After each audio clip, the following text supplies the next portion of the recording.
Okay, guys, we were in the Fourier transform. In the previous lecture, we did the Fourier transform. Okay, so we have main two objectives. The transform, one is the convolution because of the filtering. But we said that in the Fourier domain, it's just a multiplication. Okay, and we proved it in the slide. So in these slides, we have main two objectives. One is the sampling, the other is the convolution. So sampling, we said that sampling is why it is important because it gives us the actually sampling rate. What sampling rate we should use. Okay, and we saw that the sampling rate is what the sampling frequency is should be greater than equal to the max of this. And how it is possible? This is a very good figure that illustrates all the things that we are actually doing in the Fourier transform. So let's say we have a signal here and we take a Fourier transform of this and it becomes something like this. Okay, assume it to be like this. If we take the sampling means that we multiply the impulse train with the spin signal to get the sampled signal. Okay, in the Fourier transform, we already proved that this sample train is again a sample train, this type of sample train with the magnitude 1 by delta t. What is delta t? Delta t is the distance between the two samples. Okay, and definitely if the distance here is delta t, here it will be 1 by delta t because it's related to the frequency 1 by t. Okay, so multiplication here is convolution here, and we proved that if we convolve this, it will just get a multiple copy of it. Okay, or if you don't want to go to the mathematical detail, I can just say that every pulse will take this spectrum. Okay, so let's say this spectrum will come here on this one and on this one. Okay, so this is what is happening in the frequency domain. So make sure that sampling here, what it's doing, it is creating a copy around each pulse in the frequency domain. Okay, and that's why if it creates a copy, it means that the distance between two should be large enough to cover this whole spectrum. Yes or no? Okay, now the problem is if you take the Fourier transform, I am getting this whole signal. But if you remember why we did the sampling and quantization, because the continuous signal, so we need a sample because I cannot store a continuous signal. Okay, so I have to sample it. But if I had the sampled signal, when I took the Fourier transform, what I get? This is the Fourier transform of the sample signal. What I get a minus infinity to plus infinity, like various copies of the spectrum or the Fourier transform of the signal, and also it is continuous. Yes. So again, the problem is the same. I cannot store this one. Mathematically, this is correct, but in reality, I cannot store this one. And why I am storing all the copies of it? If I know that the spectrum is this, I can just take this spectrum, just one time period or one cycle of this spectrum, like this one, and I know that this is repeating. This is the first thing. The second thing is it is continuous, so I can take the samples out of it, right? Instead of the whole, first I can just take one cycle here, okay? Because this is enough to represent this spectrum. And the second thing is I can take the samples. Okay. Now another good thing is these number of samples here in this period, the optimum value is the same number as we have in the time domain, the samples we took in the time domain. Okay, let's say if you have 10 samples here, the optimum number is the 10 here as well. Okay, and here it comes the discrete Fourier transform, which is much simpler than the Fourier transform. So Fourier transform, you are taking the integral, right? So discrete Fourier transform, what we have to take? Summation, okay, and some number of samples, and the n number of samples. Okay, so this is what we have. In reality, we should have the discrete Fourier transform, not the continuous Fourier transform. Okay, so in reality, I have to take the discrete Fourier transform. So discrete Fourier transform is defined by this equation. Instead of the integration, I have the summation with the discrete values, and the whole cycle is divided into 1 by m delta t. Okay, the one sample distance between the two samples are 1 by delta t. Anyhow, I will just show you how. The book is using the notation for x and y for the time domain, right? Or the special domain. Yes. Okay. Or if it is 1D, it's just using x, right? So for the Fourier transform, it's using u and v, or in 1D, it's just using u. So if I just take, I have the discrete signal f of x with discrete sample, let's say 1, 0 to n. Okay, so I can transform this to Fourier transform by using this formula. And in order to go back, the same formula, but with the sign changes in the sign sign. As I already mentioned, we are actually taking the same number of samples as we have in the time domain. Okay, and from this formula also you can confirm, because if you take a different one, you cannot convert back. Okay, in order to convert back, the m should be same in both. We use the same sampling. This is like one of the first point in DFT. Okay, and in that case, FFT for DFT, and Python if you use DFT. Yeah. Okay, MATLAB you can use FFT, even Python you can use FFT. Okay, so once you use FFT, let's say your 5 samples, it will give you 5 samples. So what is the timing of the samples? What is it's between 0 and 1? Okay, if I just convert it, let's see. It should be something like a timing of samples, right? Yes, of course.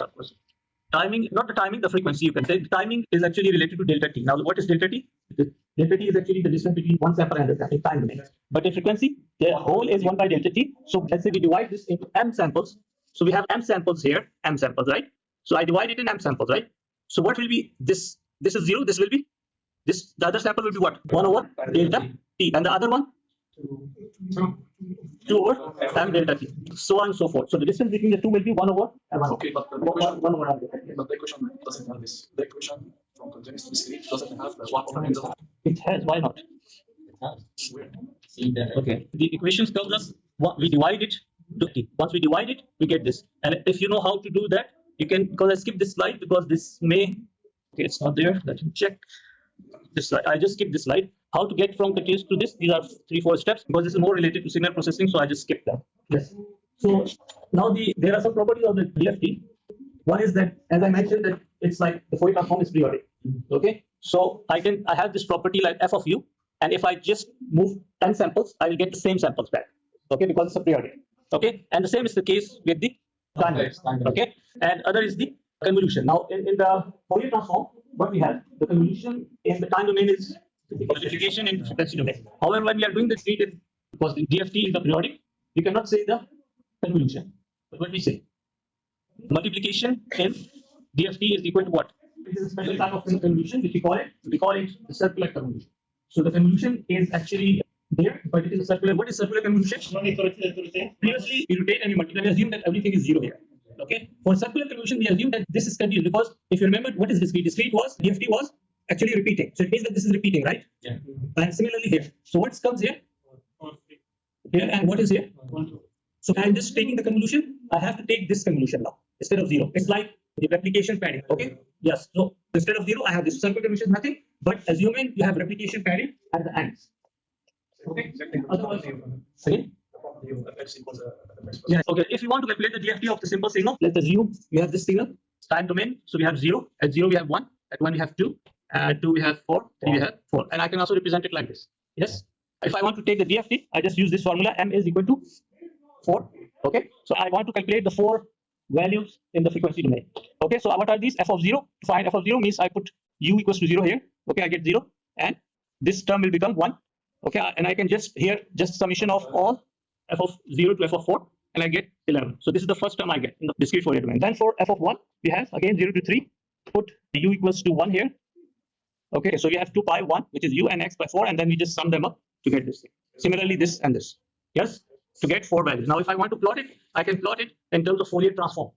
Okay, how to plot it? F of 0. So we have here u, and here we have f of u. So at 0, what we have? 11. Okay, and then we have 3 plus 2j. So how to do that? Okay, so I will just have to take the magnitude of that at f of 1, and then we call this what? The spectrum. Okay, if we take the magnitude of the Fourier transform, we call it the spectrum. Okay. Okay. Because this is a complex number, so I cannot plot it.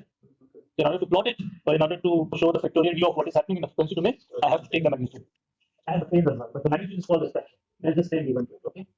Okay. We can also do one more thing, that we can represent the Fourier transform or discrete Fourier transform in a matrix format. If we can represent the DFT in a matrix format, it is easy for us to calculate. Instead of doing all the calculations like this, it will be just one-step calculation by multiplication of a matrix by a vector. How to do that? We have this expression for the Fourier transform.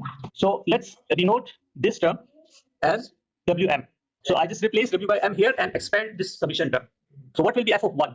F of 0. F of 0 will be what? Just a summation of all f of 0 to f of n minus 1. Right? Yes. So I can write f of 0, 1, all 1, and then this one.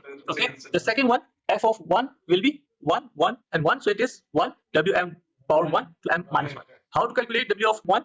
I can just put 1 here and calculate this term. Okay, so each term is I can calculate like this and rewrite this expression into a matrix format. And the good thing is that this is just have a matrix multiplication. You will get this instead of calculating the exponential every time. Okay. What do you mean by the superscript 1? So if you have 2 here, or 1 here, or 3 here, just multiply the whole term with 3 or 2 or 1, whatever. This is power. This power. Not simple. No, power. Okay. This power. Okay. So now there is another good thing about this expression is if after calculating the Fourier transform, if I want to go back to time domain, okay, so I have to take the inverse. But inverse matrix is expensive. Okay. But the good thing about this matrix is that its inverse is equal to just taking the complex conjugate transpose. Okay. I take the conjugate, I take the transpose, and I will get the inverse. So this is a good thing about it. So if I know now, for example, let's say M is 2. M is 2 means that you have 2 samples in time domain. I need 2 samples frequency domain. So what will be this matrix look like? It will be just this matrix, 1, 1, 1, minus 1. For M is equal to 4, this will be just this matrix. Okay, and if I have 4 numbers, I want Fourier transform, I take this matrix, multiply easily in 2 steps to get the value. And if I want to go back, I just take the complex conjugate transpose, and I get the inverse of the matrix. And after, okay, I did just calculated DFT. That's it. Yes. Okay, so yes. This is FFT. Okay, now FFT. Now FFT, this is DFT up till now. This DFT in a matrix format. In order to do that, we have an algorithm to calculate this matrix. Okay, why? Because if you see this one, you have W of M1, right? and also you have W of M minus 1. If I just do a regular way, I have to calculate each term separately. But what FFT is doing, FFT is using, let's say, you have Fm to the power 1, and I have Wm power 2. So FFT, what it will do, it will calculate first this one, and using this, it calculate the Fm square. So it's an algorithm to reduce the complexity. Then there's another important aspect. What we did when we do the DFT, so actual spectrum or the actual Fourier transform of the signal is this. But when we do the DFT, we get what? We get this thing, yes or no? So once we get this thing, where are the low frequency and where are the high frequencies? Low frequency? Yeah, in this one, where are the low frequencies? Where are the high frequencies? This is high, you mean? Okay. The high is in this. Now see here, where is the high frequency? Where is the low? In the center, we have, yes, at the end, and the low frequencies is in the center, right? Yes. So if this is the case, now considering this, where in this window are the low frequency, where is the high frequency? So the edges here are the low frequency. I am taking a shifted spectrum. Okay, so it means that in the middle it's a high, at the edges it's a low. Although it's okay, but instead of taking this one, why not I just take this part, which will make much more sense. It will also match with what we have here. Okay, so now we have this thing. In order to just shift it, that I can use what I do. I can do a frequency shifting. Okay, and what I do, I can shift the whole spectrum by how much? By half of this, right? What is half of this? Total is m. So half will be m by 2. So I just shift m by 2 to get the actual spectrum that I have, and this will make much more sense because here we have the low frequencies and here we have the high frequencies, or high or low. Okay, so at least the high will be at one side and low will be on the other side. So in order, okay, I can use the property of Fourier transform, which says that if I shift the spectrum by mu0, it means that the time domain signal, the sample signal is multiplied with the exponential. This is the property of Fourier transform. Okay, but how much shifting I am doing? By m by 2. So if I just use m by 2 here and m by 2 here, what I get, if I do, m will be cancelled by this and 2 will be cancelled by this, so I just get 2 j power j to pi x. And if I have e power j to pi x, I can write in this format because of cos and sine. Okay, so if that's the case, it means that in order to take the DFT, first I have to multiply this discrete signal by -1 to power x, and then I take DFT. That I'm okay. I will get this thing. Okay, in the image domain, it has some importance. That's why I'm just explaining it here. Yes or no? So what I have to do is I have to basically, instead of directly taking DFT, I have to first shift it. And how to shift it? I have to multiply the f of x signal, all the values by its corresponding. Let's say f of 0, I multiply with nothing. Okay. For f of 1, I multiply with -1. F of 2, I multiply with 1, and so on and so forth. And then once I take the DFT, I get those who have some experience with FFT in one function called FFT shift. In order to make the spectrum same as this, and also the low frequencies, low frequency at this side and high frequency this side, and we have to take this. Okay. So if you understand this, I think we are almost done. Just the last, this is an example that is related to sampling, and we are almost done. So they should match the original ones. One matter, okay, because I want this spectrum to be same as this one. Okay. The other thing is the low frequencies. You have low frequency here, the high here, right? And whereas if I just check this one, the low frequencies are on the edges and the high frequencies in the middle. Yes or no? Okay. Now, if I take this one, this has same spectrum as this. So high frequencies are now at the edges and low frequencies in the middle, which makes much more sense. We are doing the image processing. Okay. Just keep in mind now we are doing this FFT shift. It will be more clear when we are doing the 2D. Okay. Now the last example we have.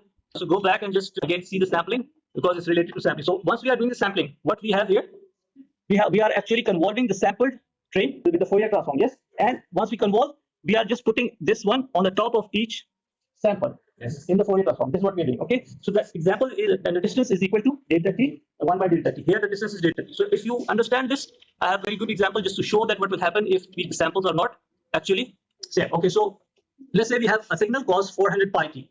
Okay. So if this is the signal, if I want to take a Fourier transform, okay. So Fourier transform of this is two pulses at 200 and -200 because it's a cos 400 pi t, which means cos 2 pi t into 200. 200 is the frequency. Okay, so anyhow, you can just go and check the Fourier transform, able you get it. Or if you want to find out, you can convert cos into e power using either formula, convert it and take the Fourier transform, you will get this thing. Okay, so this is the Fourier transform of this signal. So the question is, I have this signal and I want to sample it at 500 hertz. Okay, so 500 hertz means the sampling, the rate, the samples between the distance between sample is 500. 1 over 500, and the distance between the samples in the frequency domain is 500. Okay, yes or no? Fine. So it means that the sample train in the Fourier transform is something like this. The amplitude is 500, 1 by delta t, 500 divided by the distance is 500. Okay, now in order to calculate the sampled version in the frequency domain, I have to convolve with this. So if I convolve this with this, I have to put whole this on each of the samples that I did like previously.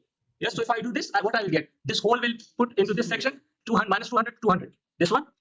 Okay. then the other one will come around this one, which is at 500, it will come at 300 and 700. Similarly here and here, so you will get these red lines. Okay, red lines are the sample, and don't confuse these arrows with these arrows. Okay, now if I want to get back the signal, I will just apply the low pass filter with the cutoff points of 250 by 250, and I will get the same signal back. This is when the sampling frequency was 500, which is more than the highest frequency of the twice of the highest frequency, which is 400. Okay, so it means I am okay. But let's say I sample it with 333 hertz. So what will happen? Aliasing, right? And how it will look like? Maybe you can draw it. Let's draw quickly. So this will be 333, right? Yes. And this will also be 333. Okay. So now if I have this thing, how it will look like? Output. First I have to put at 0, right? 0, I will put this, I will get the same thing at, yes, minus 200 and 200, right? The other sample appears at 333 here, okay? So after we have 333, so minus 200, and, yeah, so what we have? 133, so I will have, let me do another, 133 and 533.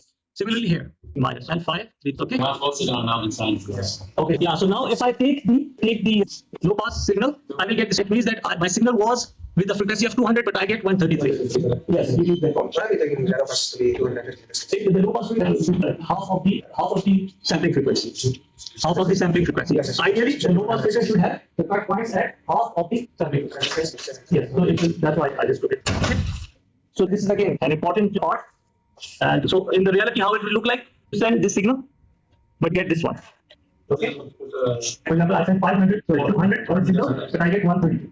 So this is what actually happening if you have the low sampling rate.